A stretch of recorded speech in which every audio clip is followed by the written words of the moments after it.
Thank you for joining us on this live stream at SAG-AFTRA on YouTube. To stay informed about our live stream and video events, we want you to subscribe to this channel. Take a moment and do it right now. Today, we welcome to the President's Task Force on Education, Outreach, and Engagement live stream series, Congresswoman Judy Chu for a legislative update. The presentation will begin momentarily. If you have questions that you'd like to direct to today's guests, please email pteoe@sagaftra.org. That's pteoe@sagaftra.org.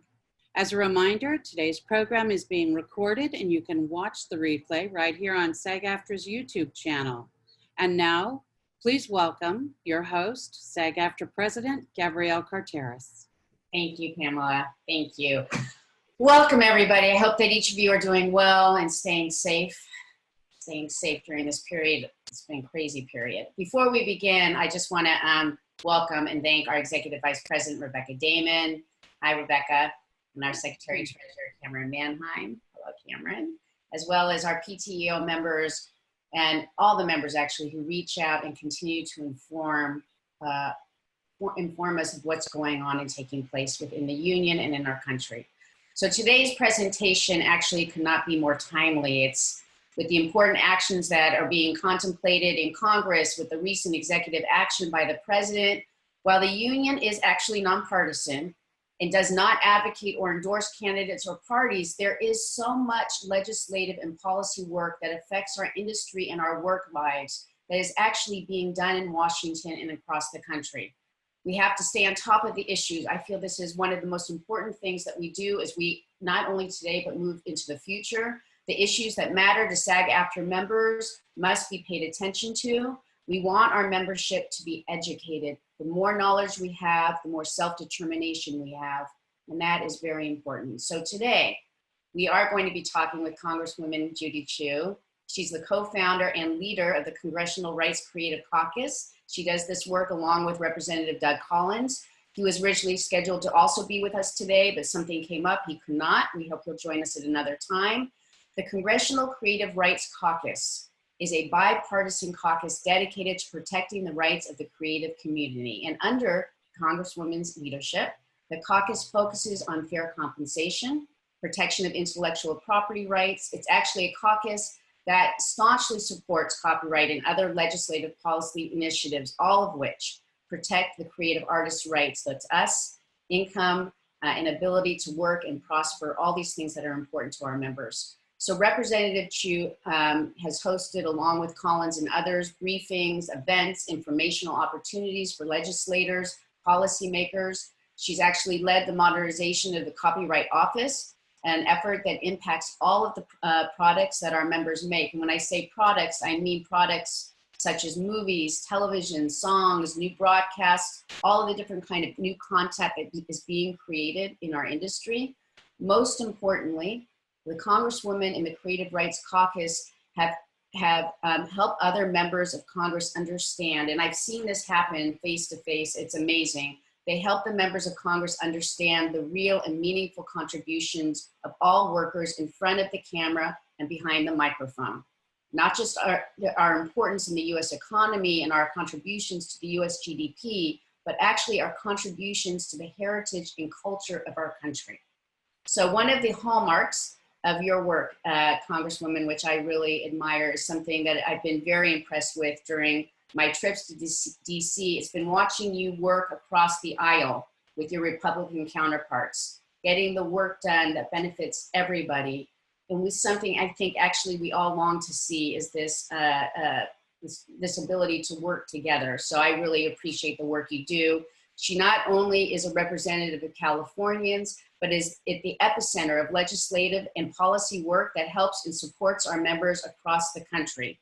Representative Chu is a 10-year member of the United States House of Representatives serving the 27th Congressional District. She currently serves on the House Ways and Means Committee, which has jurisdiction over legislation pertaining to taxes, revenue, Social Security, Medicare, all the issues that touch our members. In addition, Representative Chu is a member of the Subcommittee on Health, Worker and Family Support and Oversight, She also serves on the House Small Business Committee, which has oversight of the Small Business Administration, and is the chair of the Small Business Oversight Committee. Just a few of the many things that she does. So please welcome Representative Judy Chu. Hello, how are you? Well, thank you, Gabrielle. I am so glad that I could join you and all the members of SAG-AFTRA for this important town hall discussion.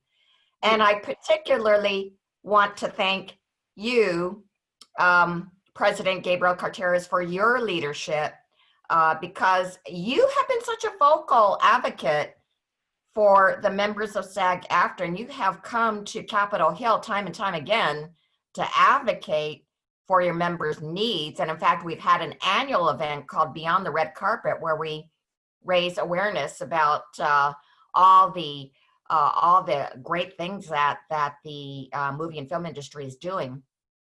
So thank you for your leadership. Thank you for inviting me to be a part of this. Thank you. I'm sorry we're going to miss that this year. Yeah. Well, we'll do it next year for sure. Yes, for sure. I'm always so proud to stand up for artists and actors because I know just how important you are to our economy, not only here in California, but across the country. That is why I started the Congressional Creative Rights Caucus, because I wanted more of my colleagues in Congress to understand just how much we depend on your industry. And that is all the more reason we need to be doing everything we can right now to support our out-of-work actors and artists. One of the top things I hear from constituents is that they want to return to work, but fear for their health or the health of loved ones. That is why until we contain and defeat the coronavirus, we have to make it possible for Americans to stay home without losing their home. In March, Congress took the first step when we passed the CARES Act, which was a massive $2 trillion relief bill. Under the CARES Act, a temporary federal pandemic unemployment compensation program was created. It provided a lifeline of an additional $600 per week payment to each recipient of unemployment insurance. It also provided an additional 13 weeks for a total of 39 weeks of unemployment benefits to help those who remain unemployed after state unemployment benefits are no longer available to them. A very important part of the CARES Act is the independent contractors or gig workers or self-employed workers. I fought for the inclusion of them because they are not traditionally eligible for unemployment benefits. And so we needed to find a way to make sure that they were, and as a result, there was a special pandemic unemployment insurance just for our self-employed, independent contractors, and gig workers and small business owners. However, a problem that arose after the CARES Act was implemented was that mixed income workers, like so many actors who receive a mix of wage income and income from independent contracting work, were not receiving benefits that reflected their true earnings. Many were receiving a smaller state benefit because they worked for a job where they received some W-2 income, even if that wasn't their primary income. In my district in Southern California, we have so many of these types of workers who are struggling to make ends meet because of this glitch. Actors who may have a day job to pay the bills while pursuing their careers in the arts. And so we have been working overtime to fix this. I've joined Congressmember Adam Schiff in introducing the Mixed Earner Pandemic Unemployment Assistance Act to fix this problem. Our legislation would ensure that mixed income earners are able to access the same relief to make up for the lost work that the CARES Act provided to those with more straightforward employment arrangements. Specifically, it would allow workers with substantial self-employment income to opt into the federal benefit. And that would allow mixed earners to receive unemployment benefits that are calculated based on their actual income. Well, it is just horrible that the funding for this extended unemployment insurance expired at the end of July, leaving millions without enough money to cover rent or pay bills or afford food. And this did not have to happen. We, the Democrats in the House, back in May, passed the HEROES Act, HR 6800. This was our latest COVID-19 relief bill. It would have extended our unemployment benefits until the end of the year in December, in addition to providing other aid, very critical aid for such people as renters and homeowners who are struggling to pay the bills.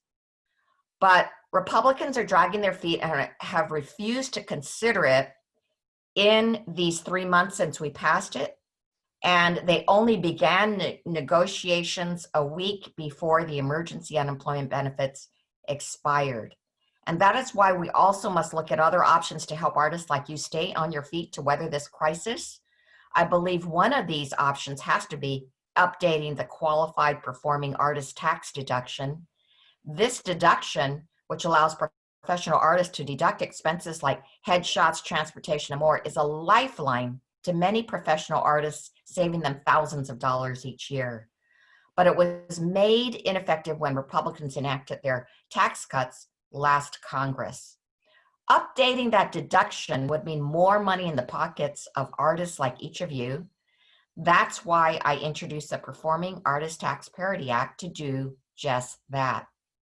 Now, there is good news. There is a lot of support for you artists that is bipartisan, and this bill is one of them. This legislation is bipartisan support, and I'm optimistic that if we can build that support further, we can include this in future economic packages in the coming months.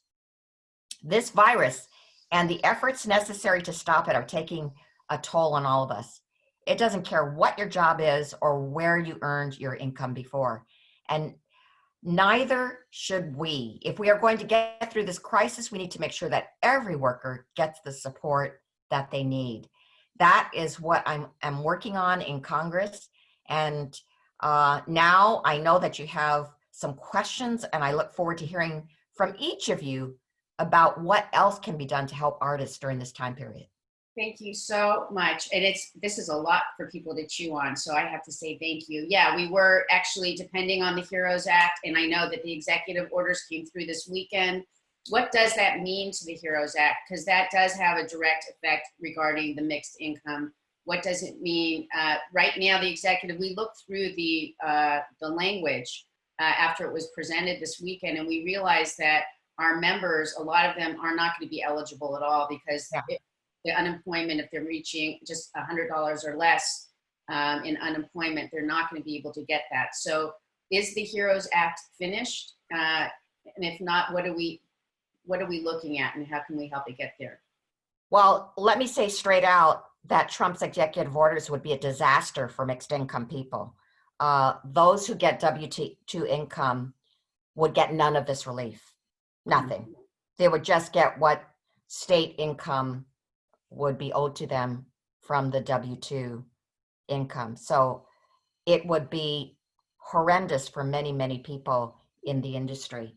But let me just say overall, I was so extremely disappointed with Trump's executive order. First of all, it's illegal and circumvents Congress's authority to appropriate federal funds. It's only Congress that can allocate such funds and shift them.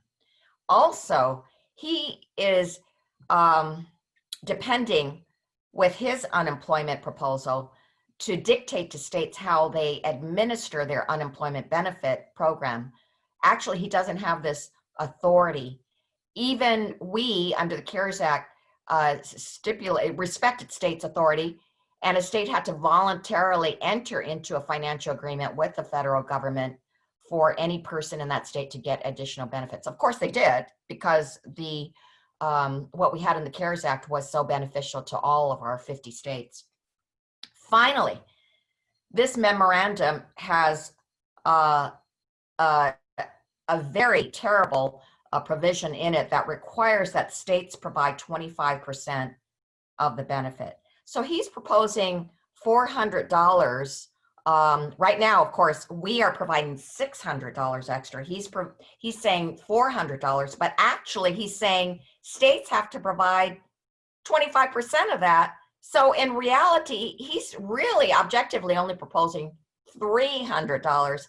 And I want to ask you, which states have the ability to come up with the extra dollars to be able to pay for this, considering they're already at wit's end, paying for so many different things that they had never anticipated. Plus, tax revenues are going so far down with so many businesses not being able to pay in. And in fact, already California there are already so many states like California borrowing billions of dollars to pay just for the state unemployment benefits as it is right now. Well, so legally speaking, he does not stand on much ground. well, is there, and I hear that, and we've been, everybody's watching and listening right now because it's so important, but knowing that the executive orders are here right now, does that exclude, the HEROES Act or another alternative for us to look at the mixed income? Because again, for our members, that is so crucial. That money that would have been, hopefully that we're able to, to receive or to have it acknowledged would happen in the bill. So is the HEROES Act totally gone? If it is totally gone, or is it not? And if it is, what are the alternatives we have so that we can try to, is it a separate bill that we have to create? Is there a way for us to be able to find a way to achieve it? Well, I believe that President Trump will not be able to actually act on these proposals because it's illegal and he's overstepping his authority. What we really need to depend on are for the Republicans to come back to the table. As you know, a couple of days ago, they walk out. But I do think that people in all the districts are raising their voices. They're getting more and more desperate. Every single Congress member, whether Democrat or Republican, is hearing from them. So there's pressure on them to come back to the table and get a solution. Now, I think that we have to come somewhere in the middle. Our HEROES Act costs $3 trillion. The Republicans were only willing to go to $1 trillion in their initial proposal. Why don't we meet somewhere in the middle? Why don't we meet somewhere at $2 trillion? That is what the Democrats proposed the last time around. And I think it makes perfect sense. We need to be able to work things out. Not everybody's going to get everything that they wanted, but a lot of people will get much of what they need. So what would be a way, because this is important, our members are interested. I'm hearing that you want people to come back to the table to be able to have this conversation. How can we as members activate in terms of this particular issue? Who do we reach out to? What do we do? And do we do it on a regular basis? Are there organizations, things that we can connect to? Because this is so important. We want to be a part of the conversation. We want to help lead the way. What would you recommend? Well, it is good to have input into the national organization so that the members of Congress know that people all across the 50 states are suffering and that they need a solution. They need some relief quickly. And the individual Congress members need to know this. The members of the Senate in particular, there are certain senators whose seats are in danger, and they're really vulnerable to the voices of those who are speaking in their district. Otherwise, they could lose their elections. So it's especially putting pressure on them. That is really key, because really it's the Senate Republicans that need to come to the table to negotiate for a solution. And if the Senate Republicans come forth and if they can get the White House buy-in, then we can get some kind of solution here. That's so when you're saying that, should we be doing that through emails and texting and, okay. All of the above. Right. And well, you know that SAG-AFTRA is working with a broad coalition of music organizations to correct this earner oversight. So given your investment, right, with us in the problem, are there ways that you can help support, ways that you can be supported in the work, right? Because we want to be able to amplify the message. So you're saying we can go and reach out to the Republicans who represent us to go and be able to say what we're looking for. How else can we support you? Well, since you have members that live all over the United States, if they can contact their member of Congress or their senator then that would go a long way. So you have that wonderful ability to reach out everywhere. Yes. In all kinds of states. And that is just great because we need that kind of reach. We need for these members of Congress to hear from everybody. Thank you. So yes, everybody, I'm hoping they hear this. We're going to go through everything that we go through. I'm going to ask you to actually let us know how we can go to be supportive of the acts that we want to see here in terms of legislation. You mentioned the QPA, Qualified Performing Artist Deduction. And I think that this is a really, it is something that I found to be, everybody understood it. It is definitely not a partisan issue. It's, and it's right now House bill only. It's something that you're working on with Congressman Vern Buchanan, and it was to see Vern and you together when we were up on the Hill. I know it's not in the Senate yet. It's not in any large relief bill. It's a standalone bill. I want everybody to understand that different. It's not in the HEROES Act. It's something that's by itself. It's known as the Tax Parity Act, as you mentioned. As you know, we're looking to close the loophole in this tax code, right? This Qualified Performing Artist tax provision, which actually, for our members who might not recognize it, was created during the Reagan era.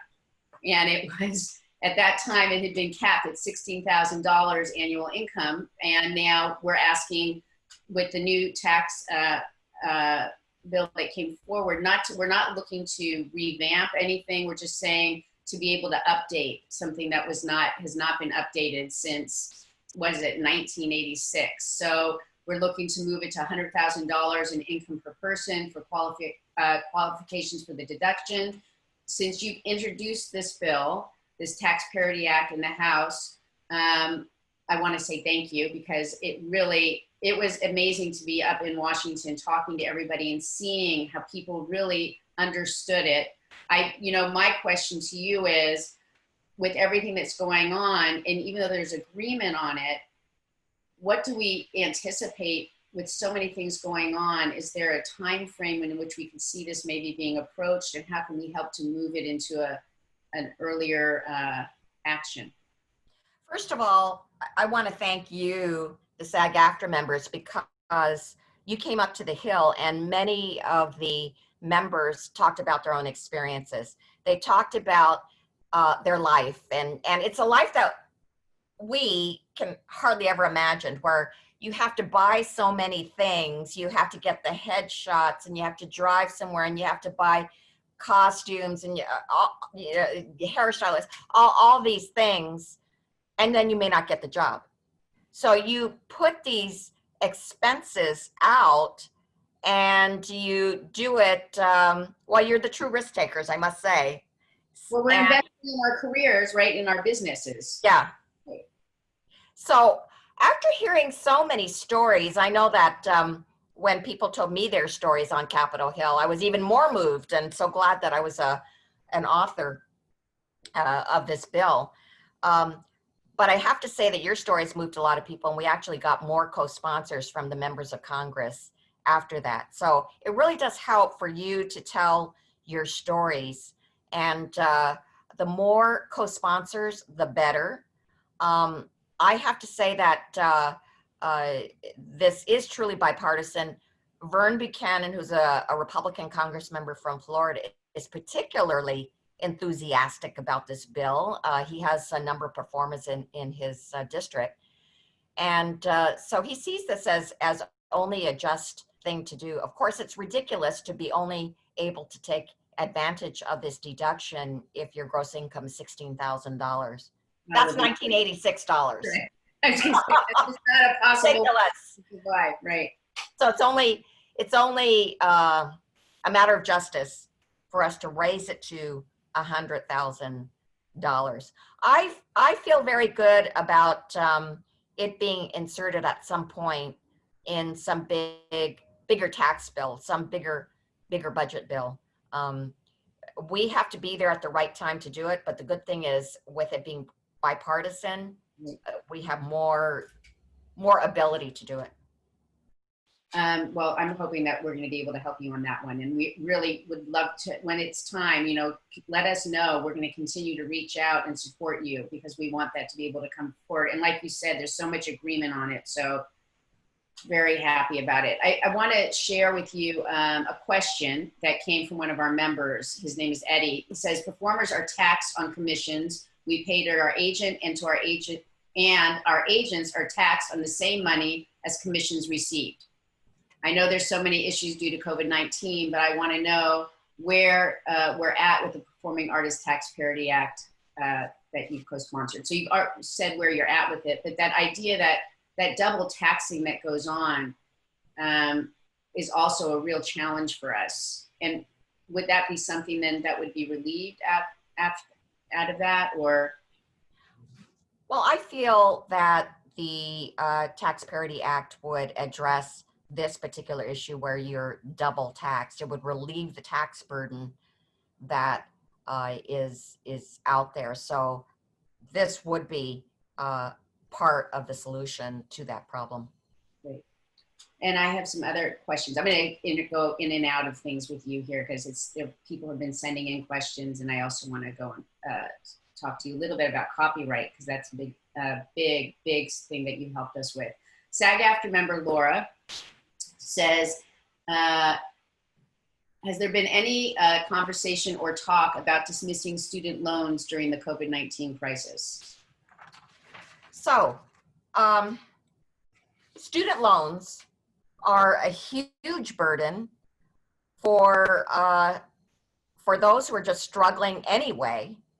And so we knew that this had to be a focus early on.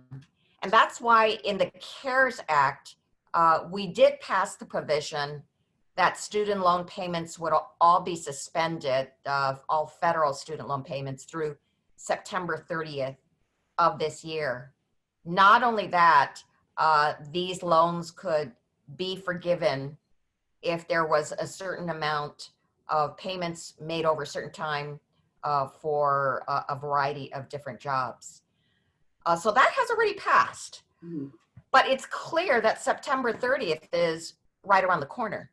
That's why in the HEROES Act, we extended this deferral of the student loan payments to September 30th of next year. So yeah, that would be major. That'd be a year and a month, and that would certainly provide relief, and there would be no accrual of interest. But on top of that, there would be $10,000 in economic assistance to distressed borrowers. So in other words, for those in need, $10,000 of that loan would be written down so that the student would not have to pay for it. So this would be tremendous relief, I know, to a lot of the students that are out there. It's unfortunate that the Senate Republicans have refused to act on these proposals. I do see, of course, in President Trump's executive orders that he did instruct the Department of Education to extend the CARES Act student loan forbearance, the deferral through the end of this year. But actually, it's still a circumvention of Congress's purview for him to do that. Oh, it's just a whole new thing there. Okay, so I'm going to go on to our next question here. This is from Neil. He says, can Congress work with state governments to change the way residuals are reported as income for unemployment purposes? Many actors and former actors who earn residuals are losing their unemployment income due to the residual income being earned from jobs they worked a long time ago. Many states like New York don't count residual income when claiming weekly benefits, and this ensures that people who are out of work can survive. This is very key, actually, particularly here in California. This has been a major issue for years, and even more so, it's being spotlit right now during COVID-19. So I've heard from your members, and it is an issue that I am raising with the Ways and Means Committee to look into. My understanding is that the California State Employment Development Department would have to change policy in order to not count residual income for unemployment purposes. Nonetheless, I think this is a very important thing to do. I am glad that you raised this with me, and it is really good also that we have precedent in terms of other states that have not included residual income, which only is right considering that one is unemployed. So this is something that would have to be done on a state level, and perhaps there could be a strategy on reaching out to our state level representatives in Sacramento. Great, thank you. I'm gonna wrap it up into the one thing I want to talk about is copyright, because that's what I've been really actively watching you do, and you are amazing when you're doing this work up on the Hill. Really a great advocate. If you can just tell us what's your thinking on the copyright protection, and I want to say, you know, we call it piracy, but I call it theft. But what are your thoughts on this, and how far are we, and where do we need to go?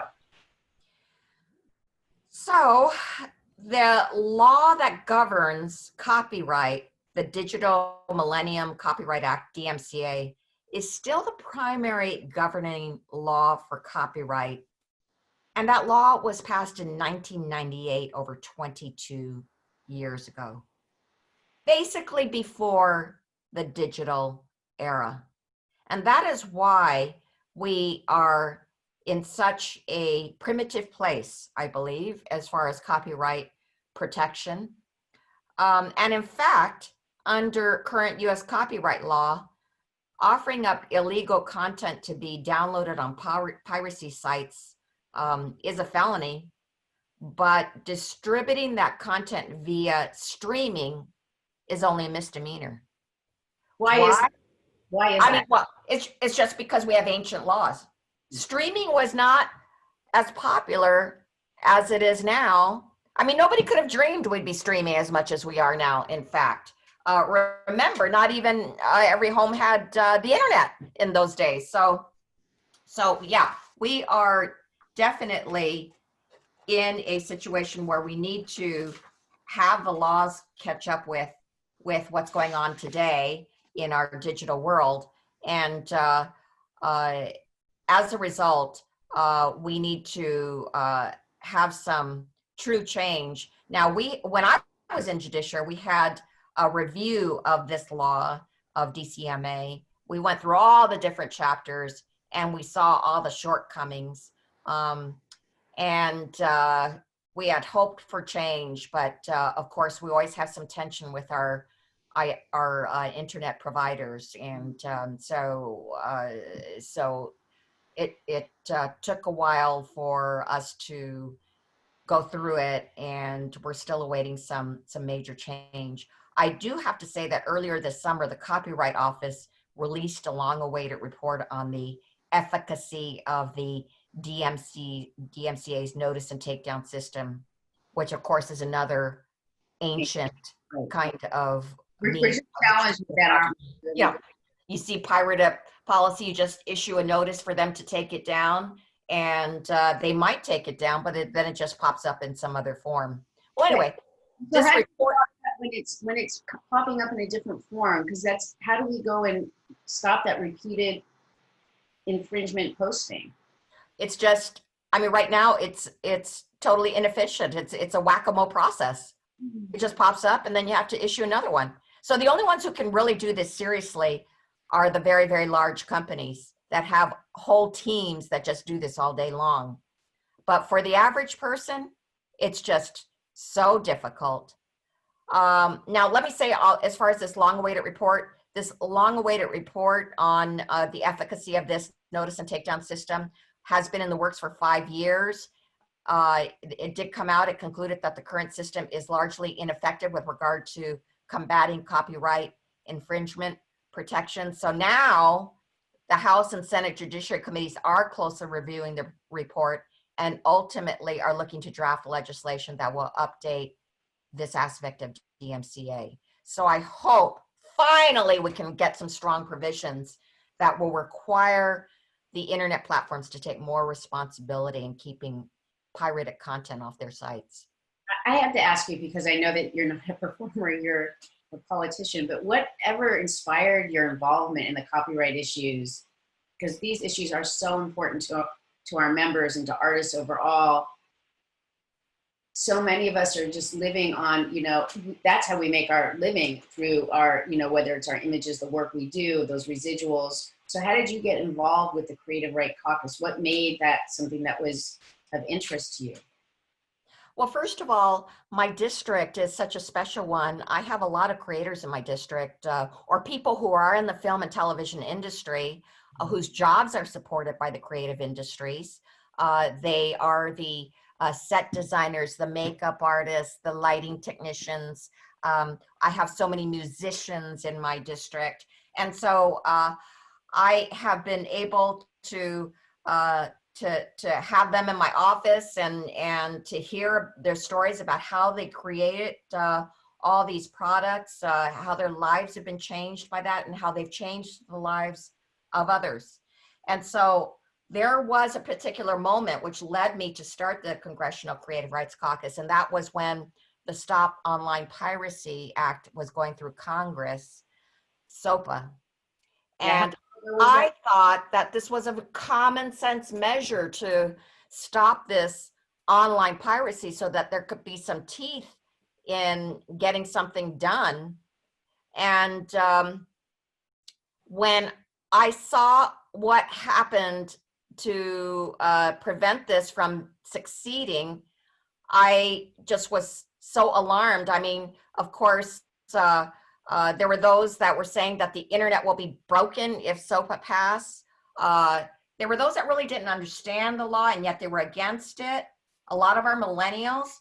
And I concluded from the crushing defeat of SOPA that people on Capitol Hill did not understand the stories of the creators. They did not understand all the jobs that are created through this industry and how this is nearly our #1 export in the world. They needed to understand more of what goes on with the creative industries and how they contribute to our economy. That's why that Beyond the Red Carpet is so important. Do you feel that the Beyond the Red Carpet has actually had an impact on people on the Hill? Because I see it expanding every time I'm coming up. So it definitely has. Actually, what we did with the Congressional Creative Rights Caucus is to have all kinds of briefings where we invited people to talk about their craft, to talk about a product. We had for instance, a team from Spotlight come in, and they all talked about how that movie was made. So people were just enthralled. They came in and they were hypnotized by all the stories and so interested. And then the Beyond the Red Carpet is so fantastic because we have different booths and people can take pictures with their latest Star Wars character or put on the costumes of their latest favorite movie or hold an Academy Award. Anyway, people are just thrilled by that and they feel closer to the creative industries because of it. Well, I have a question. When you said that, people didn't really necessarily understand what was going, what our work was really about and how the industry really helps to support, our culture and our environment, whatever, all those things. Do you also think that part of that is due to is there a lot of, I don't want to be with tech companies, they want to fight that. Do you think that we have to have a better messaging, not only for up on the Hill, but we have to have a better messaging to young people about what it is? You know. Yes, yeah. Of course, I think things actually have changed drastically since the crushing defeat of SOPA, because now people are looking at a much closer eye at the internet platforms. You know, they are definitely seeing that there are some vulnerabilities there, so they don't have quite the dominance that they did at that time. But this is the time for the creative industries to truly come in and to be able to make sure that we also capture the imagination of people, and in particular our millennials, in terms of making them understand that the creative industries need their support, and that piracy is something that hurts everybody. Right. And that's why, again, I hate to call it piracy, call it theft, call it for what it is, because that's illegal. But in Europe, you know, much has been done to ensure platforms have greater responsibility to keep content down. That's something that's been in Europe. It's, you know, we see that. Is that something that America's considering? Are we looking at a similar model to what they're doing in Europe, or?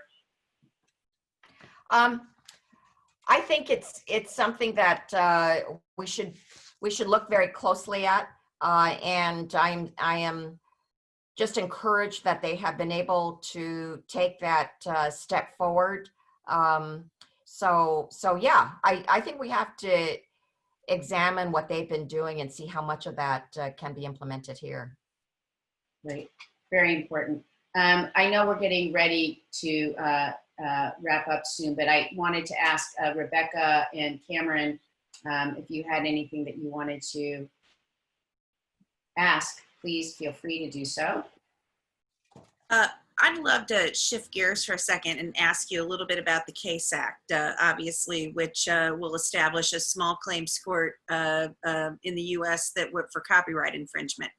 Do you think it's time that independent creators have an alternative way to resolve those copyright disputes? What are your thoughts on that?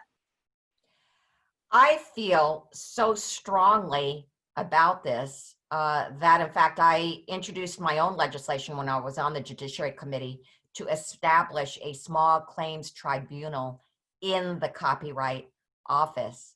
I have been a huge proponent of this idea because going to federal court for a case is not something that very many people can afford. And in fact, it costs an average of $397,000 per case. Can you imagine?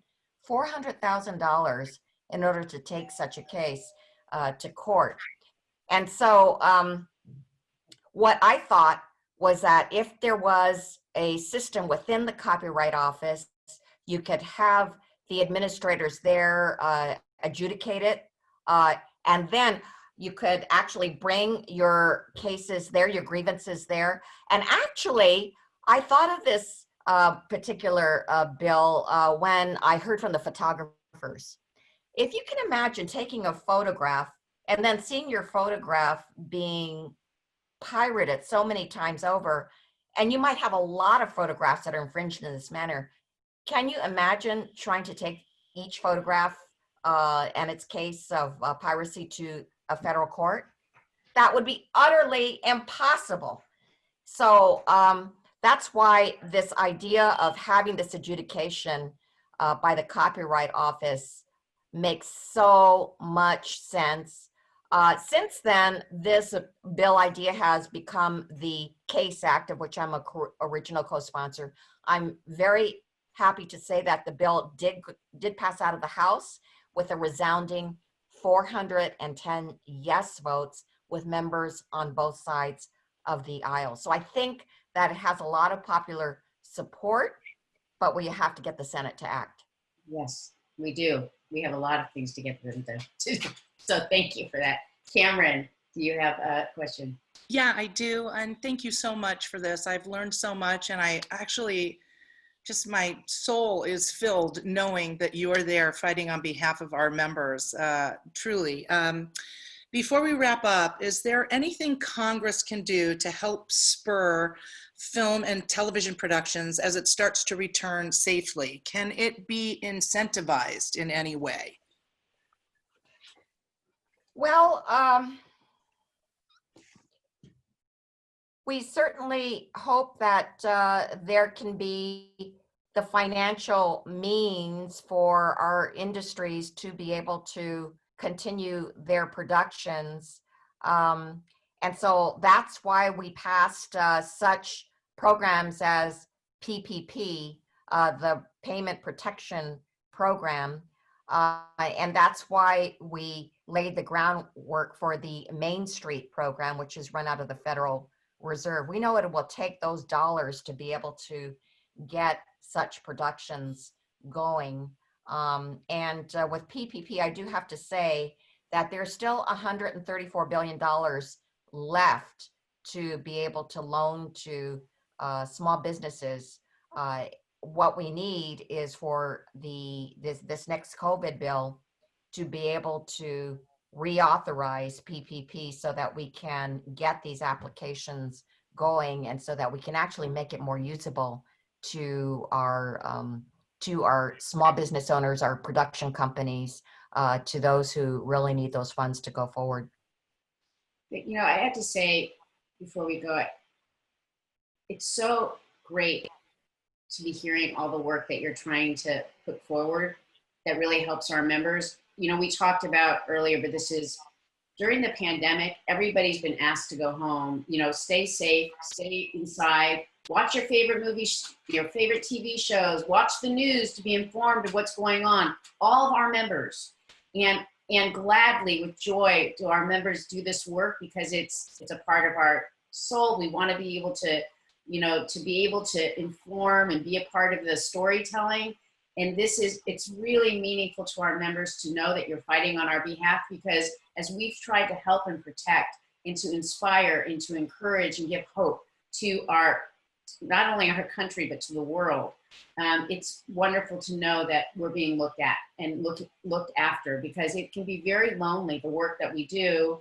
We do it because we love it, but we need help. And so you, as an advocate, it's meaningful. I do want you to know how important it is. You make a difference in our lives. We want to support you. We want to support all the work that's out there to make the lives of artists better. And so if you let us know, we are there. I know that part of getting things done is participating, and our members just need to know the path to do that. So again, one of the things I want to share to remind everybody, stay in touch with the acts that we're looking to pass, the legislation. Keep informed. We'll keep sharing that on our SAG-AFTRA website. But as we do that, to show the bills and the legislation that we need to have passed, we want you as members to be able to use your voice. It was a great thing that you told us earlier, that you shared with us, Congresswoman Chu, that we really need to participate by reaching out to our representatives, and because they do work for us, and we want them to be able to execute the things that are going to help us all. So again, thank you for everything you do. The work is meaningful. You've been tuning into the President's Task Force on Education Outreach and Engagement. It's a live stream that we do each week, so we hope to see you again and to continue having you do that. If you haven't already, while you're here, please subscribe to SAG-AFTRA's YouTube channel to get updates on the great content we've been posting. And this has been exceptional. I know you have a lot going on. I hope that you are asked to go to Washington to do the vote. I hope that your HEROES Act passes. It will mean a great deal to all of us. We will stay in touch with you. And thank you for everything again that you do. You make a difference. Thank you so much, Congresswoman. Thank you. Thank you. Thank you so much.